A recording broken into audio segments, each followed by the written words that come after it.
These British travellers have returned more frustrated than happy from Spain. It's not because their holidays weren't pleasant, but because of the government's sudden decision to impose a 14-day quarantine on all arrivals from the Iberian country.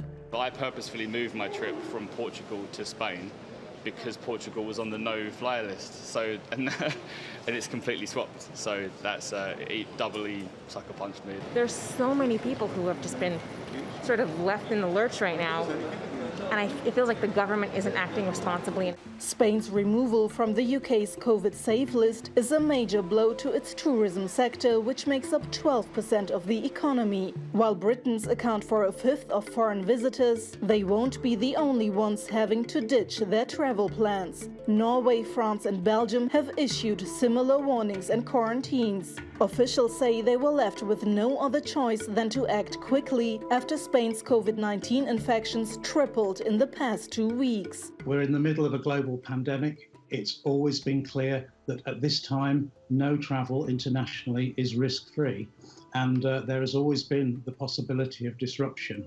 Those disruptions are not only unnerving tourists, but investors too. Shares in airlines including EasyJet, British Airways parent IAG and Lufthansa fell sharply on Monday following the new quarantine rules. Ryanair stock also fell after the budget carrier nosedived into the red in the first quarter. It reported a $217 million net loss compared to a profit of $286 million in the same period last year.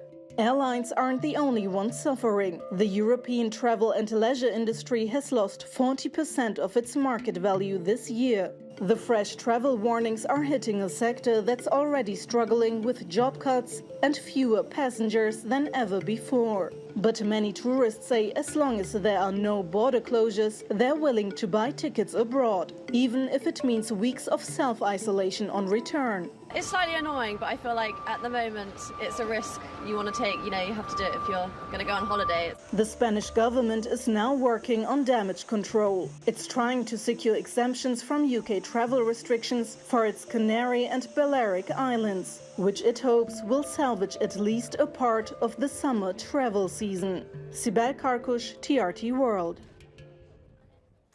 Okay, let's get more on the coronavirus impact on travel in Europe. Let's speak with Tom Jenkins. He's the CEO of the European Tourism Association, and he joins us now live from London. Welcome back to the program, Tom. Now, the travel industry, as we know, has been among the hardest hit when it comes to this pandemic, and it was really only beginning to recover as travel restrictions were lifted.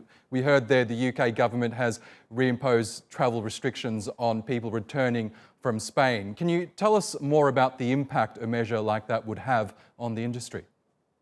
Well, it's deeply disruptive. You're looking at a situation where people were slowly coming back into circulation as far as European tourism is concerned.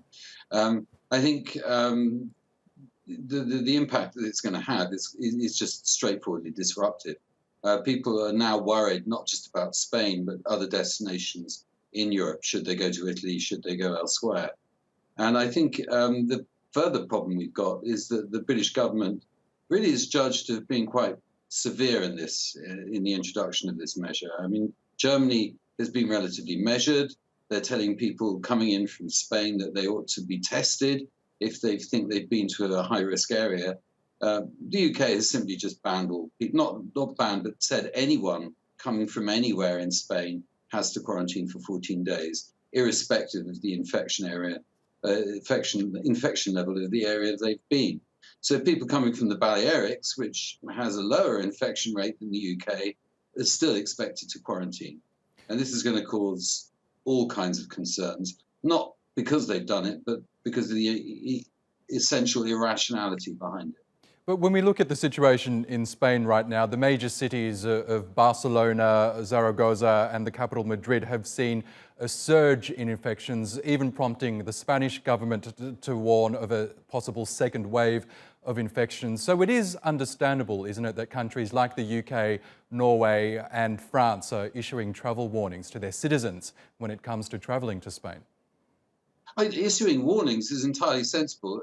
Saying that everybody has to quarantine for 14 days isn't quite so sensible. And I think this is what the criticism the UK government is receiving.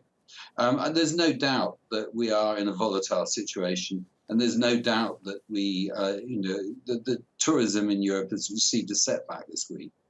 I think what is of more concern to me is the fact that we're seeing obviously a gradual recovery in intra-European tourism taking place, and this is being stalled. What this is disguising is the complete cessation in inbound European tourism, which is my specialist area. If you look at markets like Japan, China, North America, which are very crucial markets for Europe, these are down 95%, and they don't look like they're going to be coming back for the rest of the year. Now, in terms of government support, I guess countries around the world have issued support packages for the travel industry to varying degrees. Do you believe then that the industry as a whole can survive this pandemic? Well, as a whole, it will survive. The travel industry is notoriously adaptable, and it's recovered from shocks in the past. But I do think that this is unique in its severity and depth, and I think that those companies with high capital costs, and you're featuring an aircraft in the background here, those companies with high capital costs are going to find it very difficult to service that debt without government support. But in general, the travel industry is relatively capital light. And if you look at the broad service economy that it represents, and most of their costs are people, and it's the people that are going to be bearing the brunt over the next 6 months. So is it a case then that perhaps some tourism operators in some parts of Europe haven't been as vigilant when it comes to the measures that are in place to make sure that travellers can be safe from COVID-19? Well, I think you're placing a huge onus on the operators. Perhaps because I represent them, I might resent that. But this is to do with the whole of society. And whilst travel brings people together, and bringing people together naturally increases some risk in coronavirus spread, I don't think it should lie with the operators to ensure that people safe distance and engaged in the cautious measures that are necessary to prevent the spread of this disease. This is something that everybody has to take responsibility for. Okay, Tom Jenkins from the European Tourism Association, thank you so much again for joining us on the program.